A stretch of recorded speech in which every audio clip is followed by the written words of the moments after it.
बता रहा हूँ समझना।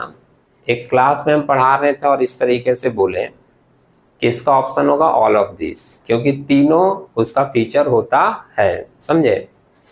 तो उसमें एक स्टूडेंट बहुत ही होता है, कुछ लोग इनोसेंट बहुत ज्यादा, वो बोला कि सर जब ऑल ऑफ दिस इसका फीचर है तब तो हम किसी में टिक मारेंगे तो सही होगा।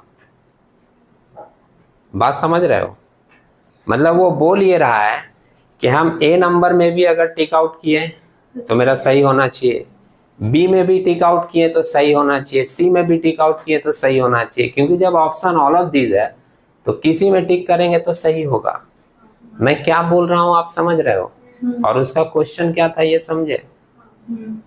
तो इतने मासूम मासूम स्टूडेंट भी होते हैं। सुने, इस बात की खुशी है कि आप लोग इतने मासूम नहीं हैं। ऑल ऑफ दिस बोलने का, जैसे अगर बोला गया कि ये भी फीचर है, ये भी फीचर है, ये भी फीचर है, और चौथा ऑप्शन है ऑल, तो आपको ऑल ही बोलना पड़ेगा ना। फिर अगर तुम ऑप्शन ए दिए तो तुम करेक्ट कैसे हो? क्योंकि दूसरा और तीसरा भी तो है उसका फीचर। समझ रहे हैं? ऑप्शन ए अगर कोई दिया तो वो सही कैसे है? क्योंकि आपसे पूछा गया कि इसमें कौन कौन सा फीचर है। तो अगर ये भी है, ये भी है, ये भी है, और इसमें लिखा है ऑल, तो यही वाला ऑप्शन सही होगा ना, क्योंकि ये तीनों है। अगर कोई बोला नहीं ये वाला है तो उसको सही कैसे माना जाएगा?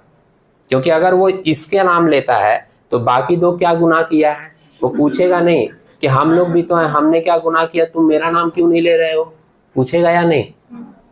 इसलिए आप कोई भी ऑप्शन नहीं दे सकते, आपको ऑल वाला ही ऑप्शन देना होगा।